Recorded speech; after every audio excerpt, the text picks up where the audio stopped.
भारत महिमा। हिमालय के आंगन में उसे किरणों का दे उपहार। उषा ने हंस अभिनंदन किया और पहनाया हीरक हार।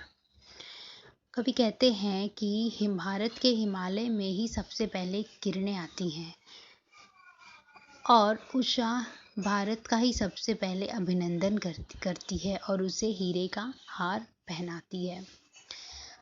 जगे हम लगे जगाने विश्व, लोक में फैला फिर आलोक। व्योमतम पुंज हुआ तब नष्ट, अखिल संस्कृति हो उठी अशोक।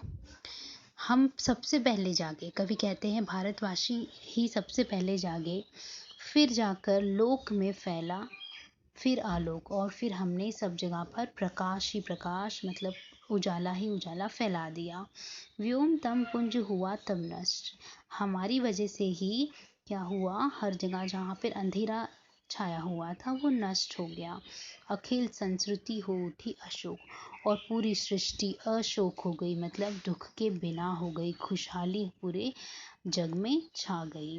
विमल वाणी ने वीणा ली, कमल कोमल कर में सप्रीत। सप्त स्वर सप्त सिंधु में उठे, छिड़ा तब मधुर साम संगीत। विमल वाणी ने वीणा ली, सरस्वती माँ ने अपने हाथों में वीणा ली। कमल कोमल कर में सप्रीत, प्यार से हाथों में सरस्वती माता ने वीणा ली। सप्त स्वर सप्त सिंधु में उठे, छिड़ा तब मधुर साम संगीत, और तब जाकर हर जगह पर हर एक नदियों में संगीत उमड़ने लगा। विजय केवल लोहे की नहीं, धर्म की रही धरा पर धूम। भिक्षु होकर रहते सम्राट, दया दिखलाते घर घर घूम। कवि कहते हैं कि हमारे देश में खाली लड़ाई झगड़ा नहीं, या फिर लोहे या फिर लड़ाई के अलावा हमारे देश में धर्म की ज़्यादा धूम रही है। हमने पहले लोगों को अपने धर्म से, अपने प्रेम से जीता है। विजय केवल लोहे की नहीं, शस्त्र अस्त्र से हमने नहीं लड़ा, पर हमारे देश में किसकी धूम रही, धर्म की। भिक्षु होकर रहते सम्राट, दया दिखलाते घर घर घूम। हमारे जो सम्राट थे, राजा सम्राट अशोक, गौतम बुद्ध, ये सब पहले से तो राजा थे, लेकिन वे लोग बाद में लोक कल्याण के लिए उन्होंने अपना राजपाट छोड़ दिया और घर घर घूम घूम कर लोगों की मदद करने लगे। कोरी को दिया दया का दान, चीन को मिली धर्म की दृष्टि। मिला था स्वर्ण भूमि को रत्न, शील को सिंहल को भी सृष्टि। मोहम्मद गौरी को भारत में दया मिली, उसको भारतीयों ने बंदी बना लिया था लेकिन उसे माफ़ कर दिया था। और चीन में सम्राट अशोक ने अपने अनुयायी को भेजकर वहाँ पर धर्म का प्रचार प्रसार किया। मिला था स्वर्ण भूमि को रत्न, शील को सिंहल को भी सृष्टि। सिंहल मतलब श्रीलंका, वहाँ पर पंचशील के बारे में भारतीयों ने जानकारी फैलाई थी।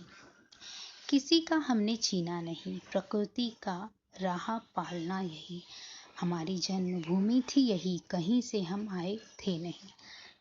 कवि कहते हैं कि हम भारतवासियों ने कभी किसी का कुछ छीना नहीं, हम तो अपनी धरती पर पैदा हुए, प्रकृति का रहा पालना ही, हमारी जन्मभूमि थी यही, कहीं से हम आए थे नहीं। हम तो भारत में ही जन्म लिए थे और हमने कभी किसी का बुरा नहीं किया। चरित थे पूत, भुजा में शक्ति, नम्रता रही सदा संपन्न। हृदय के गौरव में था गर्व, किसी को देख ना सके विपन्न। चीरत थे पूत, हमारे जो पूत थे, हमारे जो सपूत थे, बहुत ज़्यादा बलशाली थे, शक्तिशाली थे, और साथ साथ विनम्र रही सदा संपन्न। और हम लोग हमेशा विनम्र थे, मतलब भारतवासी हमेशा विनम्र थे। हृदय के गौरव में था गर्व, किसी को देख ना सके विपन्न। हमारे दिल में हमेशा दया की भावना थी, हमने किसी को विपन्न दुखी कभी नहीं देखा, अपितु हमने उनकी हमेशा मदद की है। हमारे संचय में था दान, अतिथि थे सदा हमारे देव। वचन में सत्य, हृदय में तेज, प्रतिज्ञा में रहती थी टेव। हमारे संचय में था दान, हमने हमेशा लोगों को दान दिया, माफ़ी दी। अतिथि जो हमारे थे उन्हें हमें हमने उन्हें हमेशा अपना देव समझा, मतलब भगवान समझा। वचन में सत्य, हृदय में तेज, प्रतिज्ञा में रहती थी टेव। हमारे वचन, हमारी जो बातें थी वो सच थी। हमारे हृदय में तेज थी, आभा थी, प्रकाश था। और हमने जिस चीज़ की प्रतिज्ञा की वो चीज़ ने हमने उसे पूरा किया। वही है रक्त, वही है देश, वही साहस है, वैसा ज्ञान। वही है शांति, वही है शक्ति, वही हम दिव्य आर्य संतान। कवि कहते हैं कि आज भी हमारा भारत वही है, हमारे देश में वही खून दौड़ रहा है। हम वही भारतवासी हैं जिसमें बहुत सारा ज्ञान है और साहस है। वह और हमारे मन में शांति है, शक्ति है, और हम अभी भी एक संत जैसे अच्छे लोग हैं। जिए तो सदा इसी के लिए, यही अभिमान रहे, यह हर्ष निछावर कर दे हम सर्वस्व हमारा प्यारा भारतवर्ष। कवि कहते हैं कि भारतवर्ष के लिए आज भी हम लोग उसी लगन और मेहनत के साथ उसको समर्पण करते हैं।